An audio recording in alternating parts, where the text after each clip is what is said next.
Olá, eu sou o James, primeira vez aqui de cabelo solto, para trazer o tema que tipos de aluno, ou melhor, tipos de aprendedor, baseado nos vídeos de um youtuber chamado Dr. Justin Sung. As maiores referências aqui foram tiradas do vídeo How to Find Your Learner Type. Bom, primeiramente um adendo. Se você clicou achando que eu ia tratar de pessoas que são mais visuais ou pessoas que aprendem melhor escrevendo, se enganou.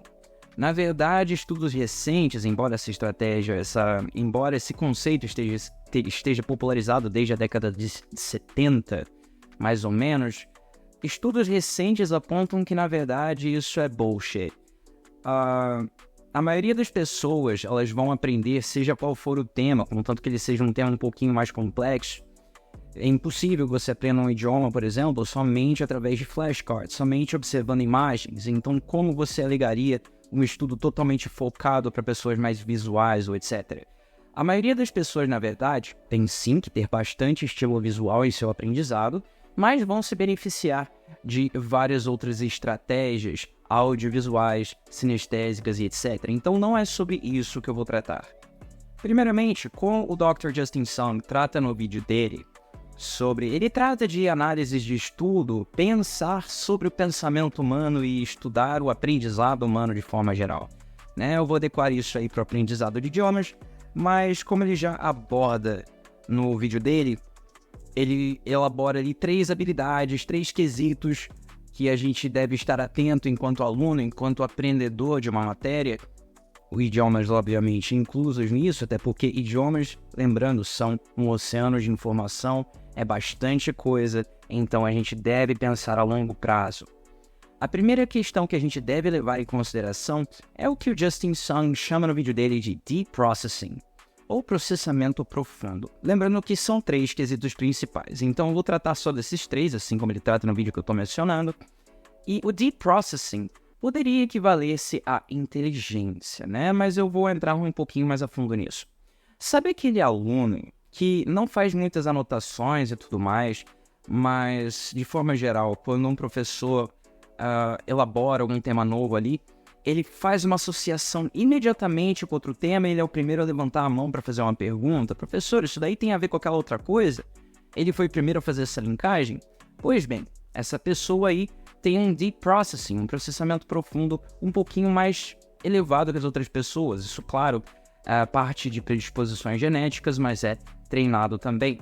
Isso se reflete no que podemos entender hoje em dia como neuroplasticidade. Para quem não está familiarizado com o termo neuroplasticidade, ele tem tudo a ver com pessoas que estão aprendendo um novo idioma. Eu poderia citar aqui a neuroplasticidade, por exemplo, a partir de estudos que apontam, por exemplo, que uma pessoa que fala 2 idiomas tem uma chance aí de retardar o desenvolvimento de doenças neurodegenerativas, como o Alzheimer, por exemplo, em até 4 anos. O motivo que leva a isso é justamente a neuroplasticidade desses indivíduos. Imagina que fosse como justamente a fibra, a quantidade de massa magra que essa pessoa tem, que ela treina indo para a academia. Aprender um idioma novo é a garantia de expandir a sua neuroplasticidade. Faça também um exercício mental. Imagine que você e outra pessoa agora que já fala 5 idiomas, os 2 se dispõem a aprender do zero russo. Você provavelmente está em desvantagem e você sabe disso. Por que será? Porque os outros 5 idiomas, 4 a mais do que você já fala, que a outra pessoa que está competindo com você tem, provavelmente resultam numa neuroplasticidade superior. Ele já tem mais massa magra, então ele vai se adequar a esse novo exercício com muito mais facilidade que você. Outra observação que eu posso fazer em relação a pessoas que têm esse Deep Processing um pouquinho mais elevado, são mais avantajadas nessa questão, são que normalmente em idiomas, por exemplo, aquela pessoa que desenvolve a pronúncia mais rápido, é a pessoa que consegue montar frases mais rápido, não fica tanto tempo com, aquele tempinho pensando, não sei, aquele silêncio entre uma parte da frase e outra. No mais, eu posso adiantar que muitas pessoas que acabam se tornando influentes em relação a estudos, pessoas que são consideradas inteligentes, se elas já têm um processamento profundo mais elevado que a média, se você imitá-las, você não vai ter o mesmo resultado. o que é mais recomendável é que você tente técnicas variadas para que você naturalmente vá se aperfeiçoando e conseguindo evoluir no mesmo passo que elas. Porque uma pessoa com essa questão, com essa habilidade, considerada talvez um gênio para algumas pessoas, ela vai ter resultados até utilizando técnicas ruins, que não seriam recomendadas para outras pessoas, mesmo utilizando uma técnica repetitiva, chata, essa pessoa vai apresentar resultados e notas melhores que outros. Em questão aos idiomas, essa pessoa vai conseguir formular frases melhor do que outras pessoas, mesmo com pouco esforço ou uma técnica não muito recomendável. Em suma, esse deep processing, ele pode equiparar-se à inteligência, variando da sua interpretação das coisas, tem a ver com neuroplasticidade. Dei exemplos aí de perfis de alunos com os quais você já pode ter estudado, ou se você é professor, você deve ter alunos assim que respondem rápido à matéria. Isso é treinável. Na verdade, todos os outros quesitos que eu vou mencionar aqui devem ser trabalhados. O segundo quesito principal mencionado no vídeo é o de autorregulação.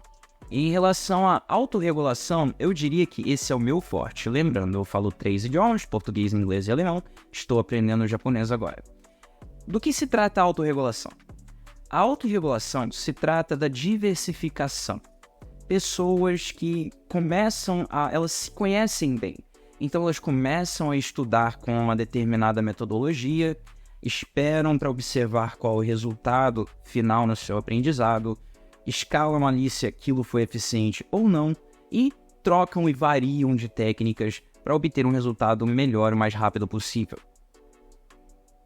Percebe que o primeiro quesito, a primeira habilidade, diz respeito a uma habilidade inata, mas também pode ser adaptada e desenvolvida por qualquer pessoa a responder aos temas abordados. A segunda diz respeito à abordagem. As pessoas que são autorregulatórias, elas vão ver, por exemplo, que assistir séries deu tal resultado. Observar as letras de canções deu outro resultado. Escrever textos deu outro resultado.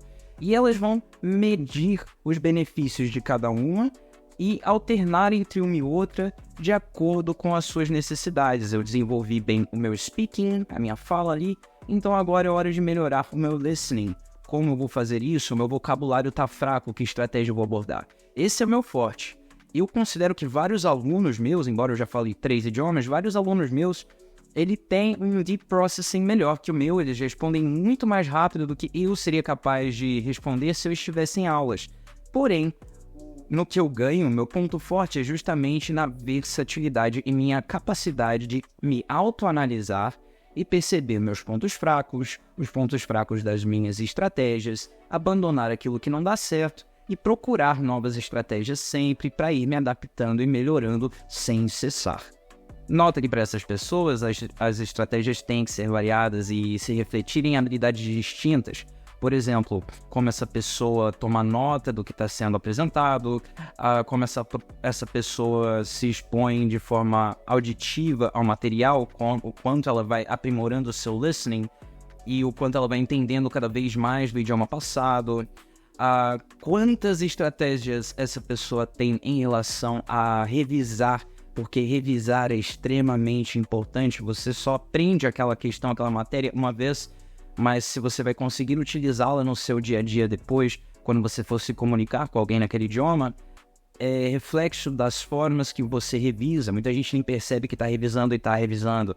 Então, revisão é o ponto forte desse quesito aí. No caso, assim, eu não estou dando nomes para os perfis, mas um perfil no qual esse é o ponto forte seria o meu perfil, o perfil no qual eu me encaixo. Ou seja, é necessário melhorar no primeiro quesito, que é o deep processing, a neuroplasticidade, expandir-se ali, simplesmente por continuar aprendendo e aprendendo cada vez mais. É necessário também diversificar os seus materiais de estudo e autoanalisar-se e compreender-se enquanto aluno ou aprendedor de uma matéria. E uma observação também é que os do meu tipo, eles devem se ater ao quesito consistência, porque problemas pessoais, por exemplo, já que você não é nenhum gênio, mas claro, com o tempo vai ficando cada vez mais competente no primeiro quesito que eu mencionei anteriormente. Se você se desmotivar e perder a consistência nos estudos, assim vai o seu progresso água abaixo. E o terceiro quesito principal para o aprendizado de um indivíduo é o mindset. É a forma como você encara e visualiza seu estudo. Também como você reage ao se deparar com um desconhecido, com a probabilidade de erros, de todo mundo ouvir sua pergunta e te julgar. Como você reage quando seu professor te pergunta uma coisa e espera que você responda? Isso é bastante importante, cara, porque eu tenho vários alunos aí que têm um deep processing aí, uma neuroplasticidade muito maior que a minha. Eles pegam palavras mais rápido do que eu seria capaz de pegar se eu estivesse na posição deles. Eles já têm exposição ao idioma em outros âmbitos ali, mas quando eu pergunto alguma coisa em inglês ou alemão para eles, vergonha, nervosismo, cortisol sobe, respiração fica apertada. Pois bem, isso aí diz respeito a esse terceiro quesito que eu estou mencionando, que é o mindset e a forma de enxergar o aprendizado e a prática do que está sendo estudado. Em relação a esse terceiro quesito do mindset, esse perfil de pessoa que tem vergonha de falar, possivelmente, muito provavelmente, é aquela pessoa que vai desistir antes de chegar lá e não vai atingir esse objetivo. Para que você tenha noção do quão importante é esse terceiro quesito mencionado. Pensa naquele bobão da sala que tira notas boas e não estuda muito, aquele lá que quando aprende uma palavra nova ou um assunto novo do tema, ele faz alguma piada, ele interage com o material. Esse é um mindset incrível, contanto que a pessoa não se perca e fique fazendo piadas o tempo todo, que aí é uma estratégia de fuga também. A pessoa tem vergonha de estar errada, então ela já tá ok com o label de palhaço ali, vai ficar fazendo piada atrás de piadas, daí não dá desenvolvimento também. Mas se você é capaz de interagir com um novo material, de forma a fazer linkagens com assuntos passados anteriormente, sem medo de errar, respondendo porque você espera a correção do professor, para que você se desenvolva, é a melhor atitude que você pode ter.